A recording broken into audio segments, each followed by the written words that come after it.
He hates him. Welcome back, all of us watching the day-to-day developments in the trial of 2013, the murder trial against George Zimmerman, the Florida neighborhood watchman accused of shooting to death teenager Trayvon Martin. Take a look. The all-female jury in the second-degree murder trial of George Zimmerman heard from a man Friday who may have had the best view of Zimmerman's struggle with Trayvon Martin.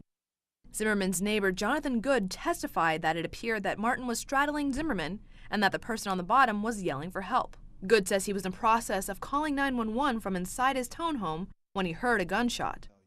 Earlier in the week, both sides made their opening statements in an emotionally charged courtroom. George Zimmerman did not shoot Trayvon Martin because he had to. He shot him for the worst of all reasons, because he wanted to. Thank you for your time. George Zimmerman is not guilty of murder. He shot Trayvon Martin in self-defense after being viciously attacked. I think the evidence will show that this is a sad case, that there are no monsters here. Zimmerman is pleading self-defense in the shooting death of the unarmed 17-year-old last year. If convicted, he faces life imprisonment.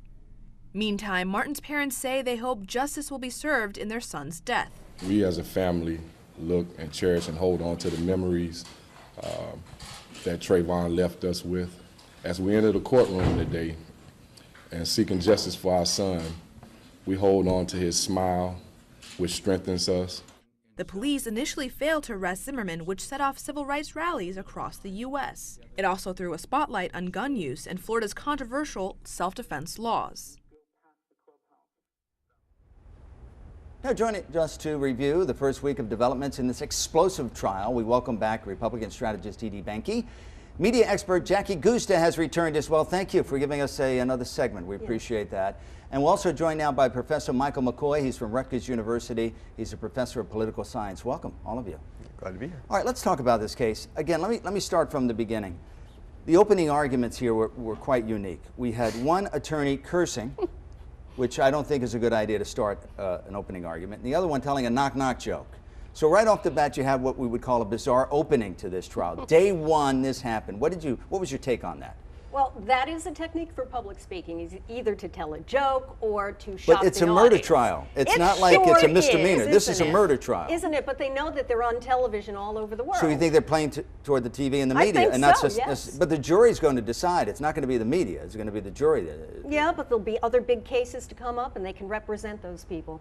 Okay, so you think they're playing beyond this trial and Yes. maybe getting a consultant gig at Fox or Perhaps. MSNBC and so on. What was your take on this first bizarre day of this trial? Well, I mean, I disagree with you on the prosecution. I think the prosecution swear, because it wasn't the prosecution swearing at the jury, it was the prosecution stating the words of George Zimmerman that yes, night. but it almost had the feeling of George Zimmerman swearing at the jury.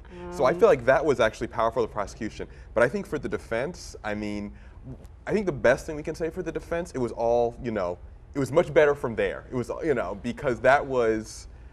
I spoke to two trial attorneys this week. They said, Frank, you never tell a joke, and you never curse in your That was a opening total argument. clown show. I mean, it was You such thought a so? clown show. I can't even believe they would do that in court. So, and absolutely, what you said as far as being powerful, I think it was powerfully bad. It had to have backlash. In fact, that's why Lady had to apologize. Because he knew later, he said, "Oh gosh, I'm sorry," because. Well, that's like people one of were those offended moments by it. where you say something powerful, and then it's like they say, they say object, and you go, "Oh, withdrawn." But but those were not the words of the prosecutors. Those were the words of George Zimmerman that night, and I think it played into the prosecution. It's still their job to win the case, and if they don't like them, they're like turned off by it. It's like, I don't think. I mean, still has an effect. I guess we'll see at the end. I think you're right that they're playing to the media Oh, and they're trying to get I attention. agree with that as well. Well, when it comes to presentation skills, you're right, is that if you're going to use an obscenity, you have to try it out first, or else it's going to work very offend your well. audience, and in this case, the 6 jurors. Now, we can't continue this conversation. We'll touch on it briefly and then move on. But there are racial overtones to this. We have a gentleman who is a neighborhood watchman, a white gentleman, who got into some sort of altercation with a teenager, a black teenager. And it's very reminiscent, for me at least, because it has all these sort of moving parts and elements of the O.J. Simpson trial, where you had this fascination. It's part racial, it's part gun control, it's part motive, and so on and so forth. We find out in the second day of testimony that one white juror, who is a competitive arm wrestler, is dismissed from the jury. which leads me to believe that maybe he came in with some sort of preconceived notion. Did you see anything in that? It's just weird. Weird? Just More weird. clown show, Dee Dee? More clown show. You know, and it's too bad we're seeing this. It's like, oh, here we are again at one of these trials, which should be serious. We should be addressing serious issues, but it's turning out to be just a joke. And again, playing to what? And I think Jackie's right. They're trying to make themselves celebrities or reality stars or write a book later, and that's not good. Well, we also have a jury that's mostly women. Yes. Do you think that was done intentionally, or would they be more receptive or responsive to Trayvon Martin's case or George Zimmerman's? I think we have to be very careful once we start classifying people according to gender. Really? Yeah, I You don't really think do. a woman would be more sympathetic as maybe mothers would be, as opposed to? I just think it's better. I think it's better because they're all women. I'm all for that. Well, you're saying because they're women. I'm just being Okay. pro-woman. No, I agree, Jack. I think that the attention that's been brought to this, to the fact that it's an all-female jury, I think once we got past this, opening day of clown show opening statements, we look at what the actual evidence has been that's been presented, and I think it's been, there have been strong sides for both. But I think the jurors, be they men, be they women, are looking at the evidence and they're going to evaluate it at that. And I think this has been another part of this sort of media show, making a big deal of the jurors, but the jurors themselves are looking at the evidence just like anybody. But actually, Frank, don't you think maybe they did pick the women because perhaps they thought that they might be a little bit more empathetic or sympathetic? Interesting, the attorneys. Interesting angle there as well. I didn't think of that as well. Wednesday we had the former neighbor Jackie Surdeka, who says she hears a boy's cry. Now, I would think somebody could tell the difference between a man and a boy, don't you think? Sure. But that was sort of discredited sort of at the end. Do you think that has any sway with the jury? Yeah, because when they played the tape, I was watching television with a friend of mine, and we both said, that's Trayvon Martin, that's a boy's voice. You could tell. Yeah. As a woman, and as a parent, I could probably tell as well, but you know the sound of a child. Sure, screaming for his life. Do you think that was a significant witness there, saying that I heard a boy crying? Yeah, I mean, I think that most of the witnesses have said that we heard the voice of a boy, but that's then balanced by the fact that the one major eyewitness said, I saw, it was the lighter person who was on the ground and the darker person on top. So you have the balance of the ear witnesses who are saying, I heard the voice of a boy, versus the one eyewitness who at least was close enough to say, I was a lighter person on Well, is top. it possible they could have been wrestling and the time she looked out? Which, I mean, that's sort of the way I've sort of thought about it, is like he caught a moment in time. Right. What I really think this is going to come down to, what's been interesting as sort of the narrative of the week in terms of how they're crafting their cases, has been the fact that the prosecution's really emphasizing the fact, or at least the defense is going after this, how much George Zimmerman pursued Trayvon Martin, and what the defense is really coming back with was, well, look at the injuries of George Zimmerman. And I think these are really going to be the two counter narratives of this case, which is George Zimmerman pursued, and the defense has done a pretty, in my opinion, a poor job of countering that. I think actually, for all the attention that the testimony of Jantel, Trayvon's friend, girlfriend, which came on Wednesday. I felt like her actual strongest moment was when the prosecution tried to claim that Trayvon Martin maybe lied about George Zimmerman pursuing, and that instead maybe Trayvon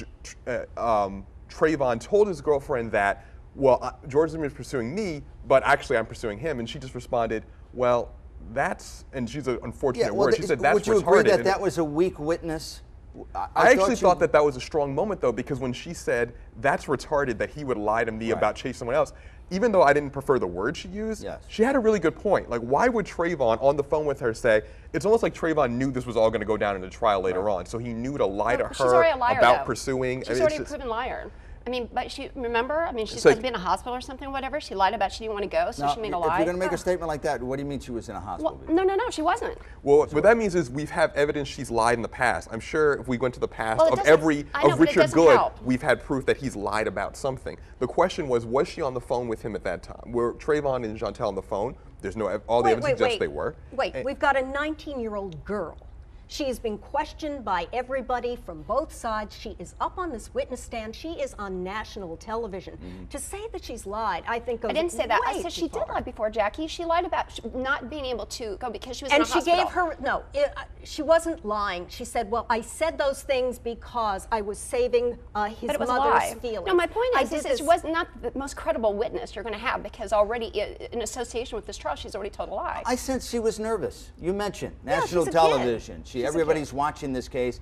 And 19 is not old. No, not at all. I mean, and then, yeah, I She would might be have nervous just too. been nervous Yeah, and maybe a little confused about where it was I personally going. had sympathy for her. I felt like, and I wonder, and again, this goes back to we don't know what's in the jurors' minds, but I wonder how much the jury is going to take that on the defense, because I thought, particularly by the second day, the judge was chastising the defense attorneys for just badgering her and repeating her answers, and I sort of wonder what were the jurors thinking, because I felt sympathy for her, All certainly right, by the second day. we have about a minute left, so let's just ask you in the second week. It was technically the second week of this trial. Who got the upper hand? Was it defense or prosecution, Jackie? Who do you thought won this week? If Prosecution, and the show's not over yet. Oh, it's far from over. Yeah, they haven't done the ballistics report yet, and that's going to tell a lot. To me, what's important is how far away that gun was from that young man's chest. Because if it was close in, it might have meant there was a chance that Zimmerman felt like he was going down. Right. He was going to be killed. But if it was 6 inches or beyond, it says to me that Zimmerman said, "You're going to die." Right. Professor, quickly, we just have a little bit of time. Who won this week? I'll say the defense ended the week a lot better than they started. And I felt like the defense ended yesterday well by focusing on the injuries of George Zimmerman. And that was probably the best way they were going to end this week. Okay. So I'll give them that. Dee Dee, I'm sorry, we run out of time. I think it's a wash. Okay, I think it's a wash. I'll just say that. All I right. don't think anyone. I think it's. Actually, There's still more to come. Well, thank you very much. We appreciate having all of you on this.